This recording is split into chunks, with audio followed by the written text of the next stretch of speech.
Flowers are cleaned, hydrated, they look incredible. So now let's make some arrangements. So my goal here with this is to not make the most complicated arrangement. What I really want to do is teach you how to live with flowers on a daily basis to kind of get you addicted to having flowers in the house. It really changes the energy of a room. It feels so good. It's an accessory that doesn't last forever and it doesn't overstay its welcome. And obviously it's January, so it brings some cheer to the room. So start by kind of culling together a variety of vases. If you have vases and containers, that's amazing. If you don't, now's the time to start collecting them. You can go to secondhand stores, you can go to anywhere from West Elm to Serena and Lily, or just go on Amazon or eBay and find some various containers. You can also use, pretty coffee cups or, interesting bottles. Anything that you kind of have that holds water will work. So what I have here today is I have I've kind of selected some that have a little bit of metallic in it. There's some black. It's got a little bit more polish to it. This one is a little bit more organic, but different shapes. You could take all of these and you could do one big arrangement, which would be incredible. But for the sake of this video, I'm going to show you how to make smaller arrangements that you can put around the house, something that's good for a bedside table, a coffee table. They're fun and they're not intimidating. So I'm going to start with this one, this nice burnished gold rectangle. And I like this because I kind of want to do a hedge of these great colors using mostly the bulbs. I'm going to save the callas. And I want to make sure it's clean. You want to get all the bits and bobs out of it. Clean water. You can add, if you have professional flower food, you can add a little packet of that. If you don't have professional flower food, what you can do is you can take 7-Up and you can do half the container with 7-Up or Sprite, a lemon lime soda, and half with water. Or my trick is just to take clean water, room temperature, add a splash of vodka. This acts as a little bit of a disinfectant. So as the flowers start to break down and the bacteria grows, this helps to kill it, and it makes your flower arrangement last longer. So basically all you do is, of course, fill it up about, 2/3 to the top. You don't want to fill it up too full because a lot of these stems, especially the hyacinths, are quite fat. And sorry, the dogs are making a lot of noise today. They're very happy.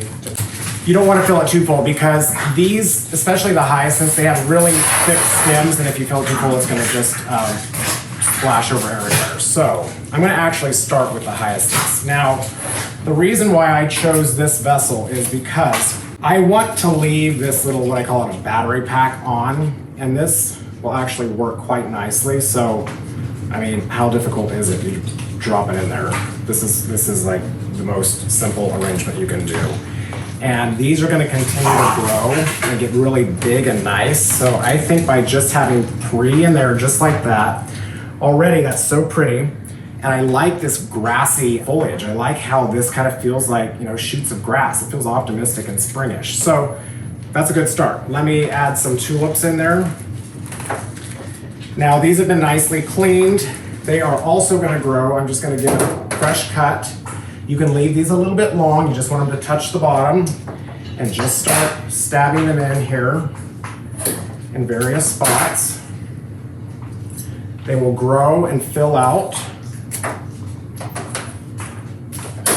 I also like the fact that we're using these leaves. I'm actually going to add one more because it will make our flowers go a little bit further and give us that nice green freshness. You want to spin things around, kind of file everything so they're standing straight up like they would grow in the garden. Keep adding a couple more.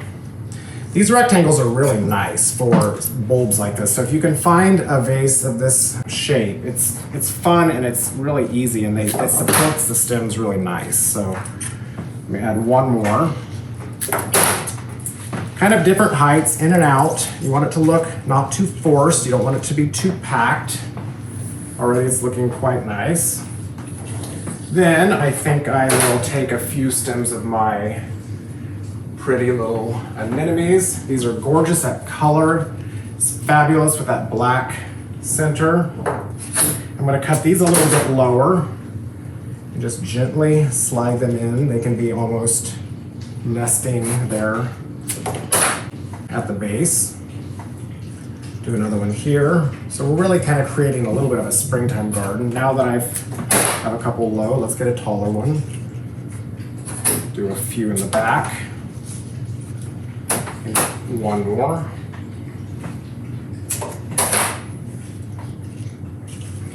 So already, I don't even need that many more because these are all going to grow and fill out. Remember, the hyacinths are going to get quite nice, but let's just add a few of these bright